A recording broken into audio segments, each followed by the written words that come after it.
She's the most remembered talk show guest. Crowd couldn't look away. Being able to play and riff off everything an interviewee says or feels is practically a requirement of the job for a late-night talk show presenter. As they say, the show must go on. The nightly tapings can still surprise even the most seasoned hosts, even with extensive preparation and background research. Whatever the case, some of the most bizarre visitors on the television interview circuit end up creating some of the most memorable moments on screen. We appreciate them for it. Let's explore some of the most outrageous incidents from the history of late-night talk shows while you relax on the couch and prepare your TV meal. Connie Stevens and Johnny Carson. Beyond her career as an actor, Connie Stevens was also known as Cricket in Hawaiian Eye. Despite having several songs that were well-known, her singing career was primarily recognized abroad. Stevens first met Carson in 1975 in an effort to assist her in becoming more well-known in the U.S. market. Most people may know her from the famous song 16 Reasons. Goldie Hawn. Goldie Hawn was hot after taking home the Oscar for Best Supporting Actress not so long ago.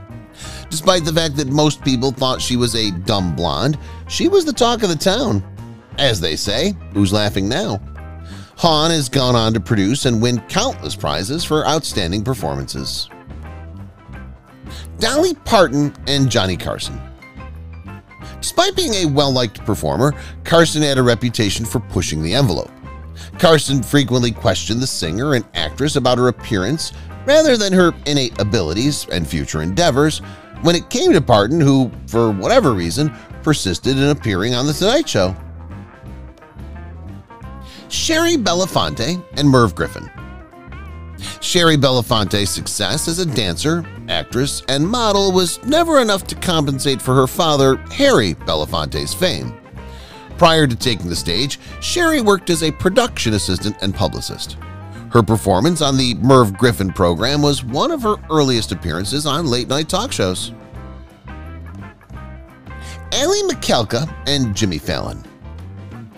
Allie McKelka shined on the Late Night with Jimmy Fallon stage in a gorgeous light tan dress on an incredibly memorable night in April under the gleaming city lights of New York. Her flawless appearance, self-assured attitude, and unmistakable clothing made her a remarkable presence. Her amazing personality caught the attention of the audience as she sat down opposite to Fallon. Allie's outfit enhanced her existing attractive vibe with a touch of elegance. She was one of the most unforgettable talk show guests in recent times because of the innocent way she got along with Fallon and the crowd. As she told incidents and experiences with humor and mercy, the audience became completely engaged and couldn't take their eyes off her. There have been many entertaining visitors on late-night talk shows, but Allie McKelka's appearance that evening will live on in television history as an example to the power of a compelling guest and a stimulating dialogue. Sonny and Cher and Mike Douglas. Sonny and Cher, who were married at the time, made popular television appearances in 1979 after the publication of their hit song, I Got You, Babe. The duo, who were adored by fans for their intense love, went on to have their own television show, Cher Comedy Hour, for 3 years in the early 1970s. Charro. Originally named Maria del Rosario Mercedes Pilar Martinez Molina Beza, Charro was the most well-known persona of the actress-comedian. The fiery demeanor of the Coochie Coochie Mexican star made her a regular on late-night chat shows, despite her little command of English. The Time of Your Life. The Time of Your Life, one of the first humorous sitcoms, starred Jackie Gleason and Betsy Palmer, among others. At the neighborhood pub, the cast of characters would get together to talk about life and spread rumors about the new people that would enter their lives. Cher and Mike Douglas. Cher co-hosted the Mike Douglas Show with Mike Douglas in 1979 for a single week. But why had she decided to do this on her own? To demonstrate to the world her independence and achievement in the absence of her ex-husband, Sonny. Deanna Martin and Tina Sinatra. There was no comparison to the Dean Martin Show. Although the renowned presenter had many equally remarkable guests, one 1967 show left everyone in awe. The 19-year-old daughters of Dean Martin and Frank Sinatra, Deanna and Tina, respectively, joined their parents in this episode. The quartet performed a rendition of Do Re Mi from The Sound of Music. Whitney Houston and Jay Leno. Whitney Houston is one of the most recognizable voices in music history, with over 200 million records sold worldwide. After Tonight Show host Jay Leno congratulated her for breaking the Beatles' long-standing record of #1 singles, she sang a rousing version of I'm Your Baby Tonight in 1990. Yvonne Craig and Merv Griffin. Yvonne Craig, dressed as her iconic character Batgirl, appeared on The Merv Griffin Show. She discussed women's rights and the need for equal pay with Griffin without breaking character. She has continued to advocate for greater female empowerment since she started portraying the role. Farah Fawcett and Johnny Carson. Farah Fawcett was well aware of the sex appeal in the entertainment business, whether you remember her in the red bathing suit or as the alluring Jill Monroe in Charlie's Angels. Fawcett was quick to point out that Carson's cast was no longer wearing bras while discussing The Tonight Show's shockingly high ratings. Jane Kennedy and Dean Martin.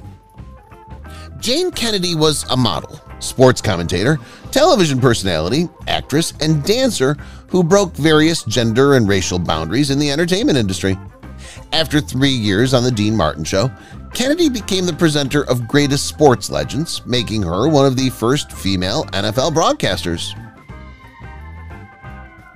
Robin Hilton and Johnny Carson. Originally, Robin Hilton and Carson were supposed to be promoting her next picture, Blazing Saddles.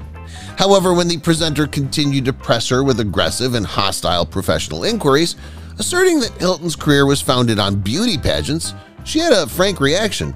She didn't believe in beauty pageants, Hilton said. So, there you have it. Marlo Thomas and Phil Donahue. Marlo Thomas was a regular on Phil Donahue's talk show. However, when asked about the event, Marlo said that it was love at first sight. By the end of the interview, the audience was well aware of these two's attraction to one another. 3 years after meeting, Thomas and Donahue married.